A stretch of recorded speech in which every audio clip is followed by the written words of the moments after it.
Assalamualaikum warahmatullahi wabarakatuh. Malam ini kita ada pengajian di Masjid Darussalam Kampung Tanjung Lipat 1. Malam ini pematerinya adalah Tengku Mustafa. Materinya masalah tasawuf. Mari kita ikuti bersama-sama, insyaallah menambah pengetahuan kita dan meningkatkan amal ibadah kita kepada Allah Subhanahu wa taala. Baik, mari kita ikuti pengajian dengan Tengku Mustafa di Masjid Darussalam Kampung Tanjung Lipat 1. Assalamualaikum warahmatullahi wabarakatuh.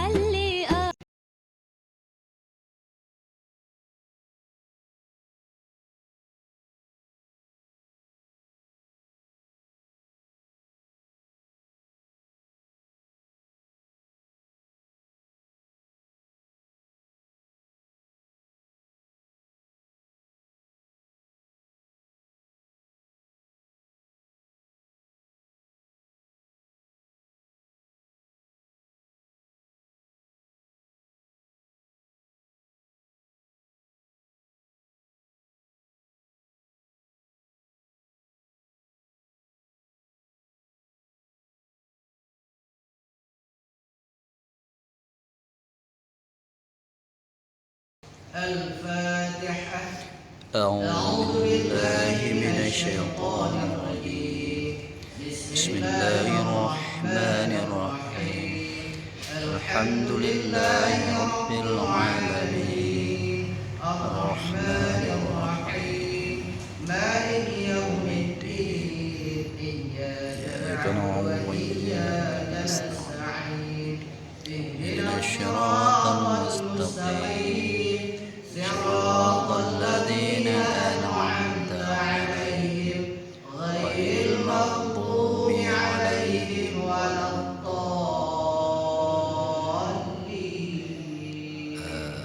آمين يا رب العالمين. اللهم صل وسلم وبارك على سيدنا محمد. رب اشرح لي صدري ويسر لي أمري واحلل عقدة من لساني يفقهوا قولي. رب زدني علما وارزقني فهما. Jadi ilmu tauhid sudah selesai. Jadi sekarang kita masuki ilmu tasawuf. Bismillahirrahmanirrahim. Wa'alam anna tasawufa wa yuqalahu ilmul batin. Ketahuilah sesungguhnya tasawuf dikatakan baginya adalah ilmu batin. Jadi ilmu tasawuf dinamakan juga dengan ilmu batin.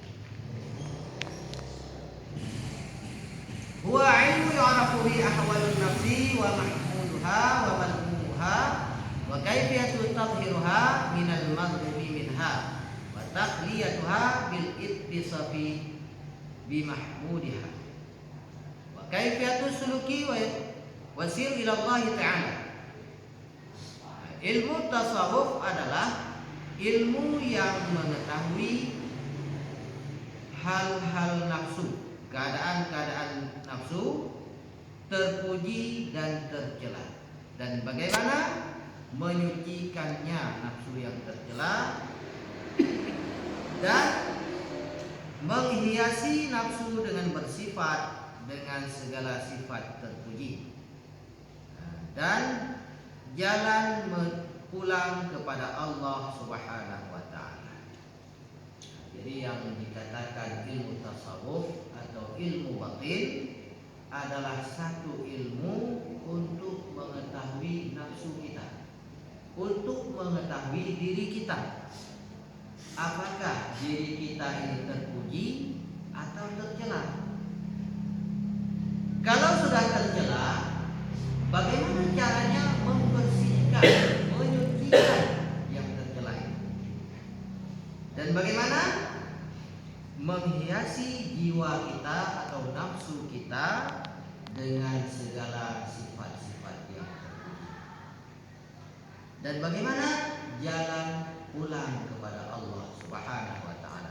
Itulah ilmu tasawuf.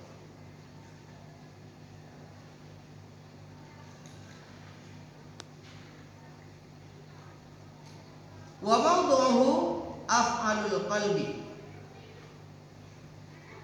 Objek kajian ilmu tasawuf yang dipelajari di dalam ilmu tasawuf adalah pekerjaan hati. Bagaimana hati kita bersih atau kotor. Jadi itulah kajian ilmu tasawuf pada hati. Wa tamaratu tahdibul qulubi wa ma'rifati ulumil uyubi dukan wa wajdanan wa najatan minal akhirah wal fawzi biridha'illahi ta'ala wa nila sa'adatil abadiyah wa tanwiril qalbi.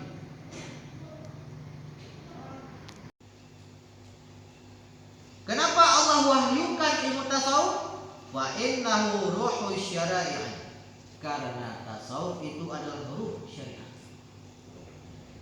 Mana syariat agama? Tasawuf itu adalah ruhnya agama. Jasad kita tidak beruh, mati. Hidup, tidak ada fungsi jasad kita. Ketika masuk ruh baru dia berfungsi, bisa berbicara, bisa begini, bisa begitu. Nah, begitulah dengan syariat. Kita ada ilmu fikih tadi. Fikih juga adalah syariat. Jadi fikih itu tidak akan berfungsi tanpa adanya tasawuf. Banyak orang yang tahu bahwa berzina itu haram, berjudi itu haram, mencuri itu haram, membunuh haram, mabuk haram. Mungkin semua orang Islam tahu yang saya sebutkan tadi. Semua tahu bahwa itu haram. Tapi kenapa dikerjakan? Karena tidak ada tasawuf. Tidak ada tasawuf, maka orang akan melakukan yang jahat-jahat.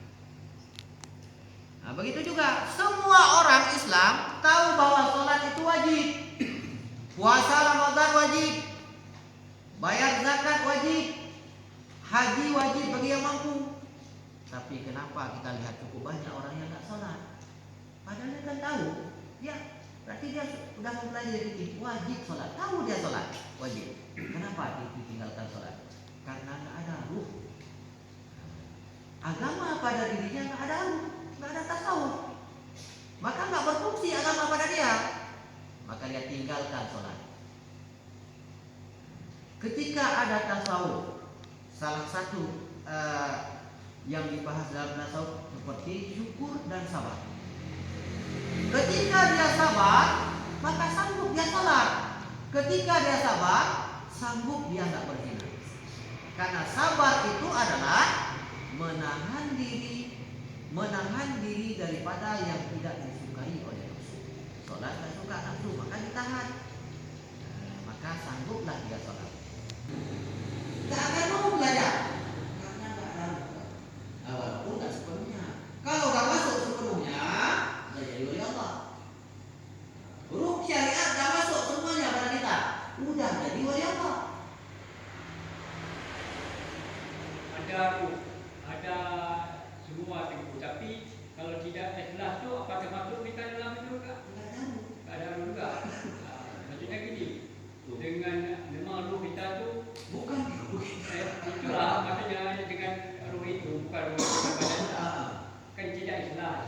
Apakah dia termasuk juga kan? Termasuk dia tidak tahu. Ulangi lagi.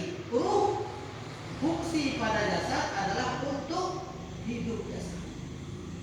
Ketika jasad itu ruhnya keluar, jasad itu mati, nggak bisa apa-apa, nggak bisa mendengar, nggak bisa melihat, nggak bisa bergerak, nggak bisa ini, nggak bisa itu. Ketika ruh syariat nggak masuk ke dalam syariat, maka syariat itu nggak berfungsi, walaupun pada dirinya ada syariat. Artinya apa?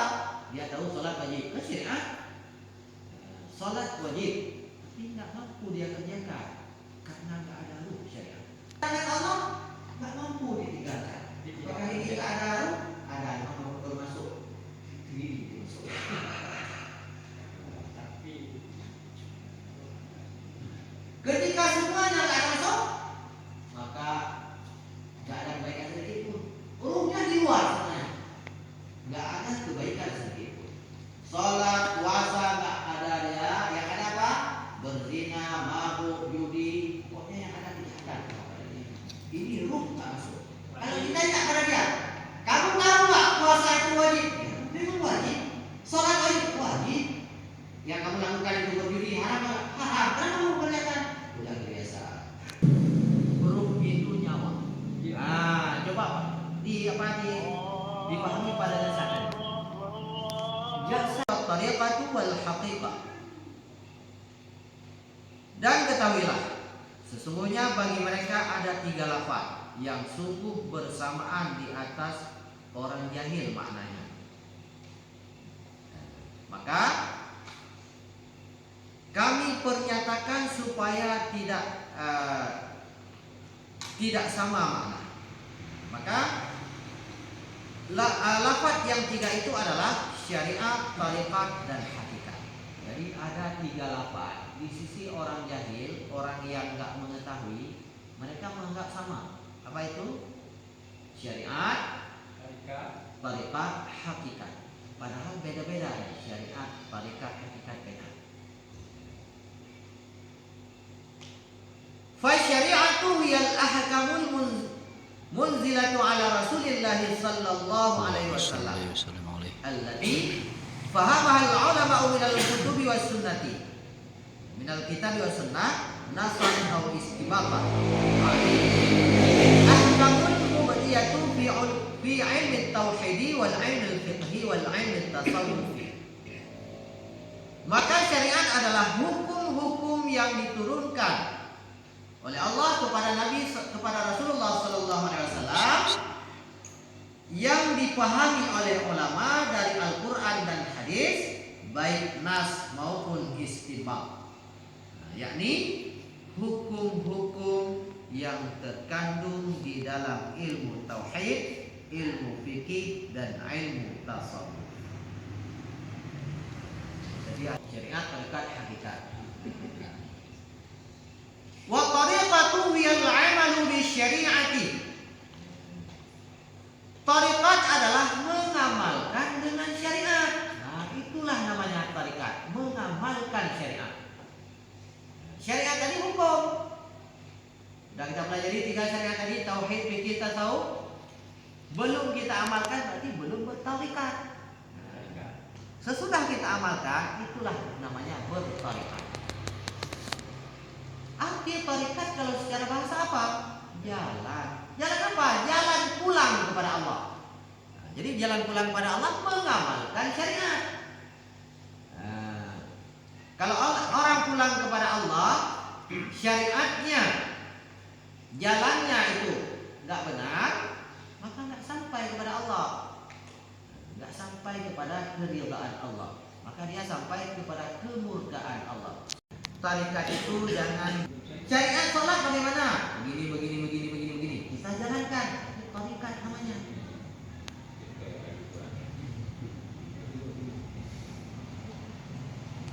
Lagi ya. Hakikat panjang.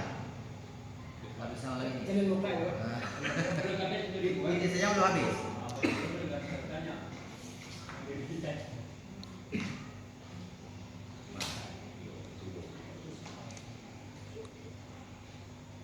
Wa in kita qul tahya ijtinabun munhiyati zahiran wa batinan. Wa in kitalul awamiril ilahiyati biqadri taqah. Boleh juga diartikan tarikat adalah menjauhkan segala yang dilarang oleh Allah, baik secara zahir maupun batin. Nah, inilah tarikat. Menjauhkan semua larangan Allah, larangan zahir dan batin. Mana larangan zahir? Seperti mencuri, seperti ayam, berarti banyak kan? Mana larangan batin? Buruk hati, buruk sangka. Apa namanya? Ria dan lain sebagainya. Wa imtithalul awamir ilahiyah biqadri taqah, dan menjunjung tinggi segala perintah Allah, mengerjakan semua larangan Allah dengan kadar kesanggupan. Maksud kesanggupan ini pada yang sunat-sunat, karena perintah itu ada 2 macam, ada perintah wajib dan ada perintah sunat. Yang dimaksud dengan kadar kesanggupan pada yang sunat. Kalau pada yang wajib nggak ada istilah kadar kesanggupan, memang wajib dikerjakan.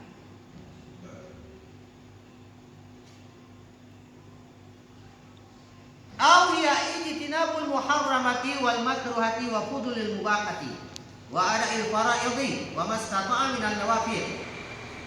Atau tarikat adalah menjauhkan segala yang haram-haram dan menjauhkan segala yang makruh-makruh dan menjauhkan berlebih-lebihan pada yang mubah dan menunaikan segala fardu dan menunaikan yang sunat apa saja yang sanggup daripada yang sunat. Atau boleh juga kita maknakan tarikat adalah meninggalkan semua yang haram-haram.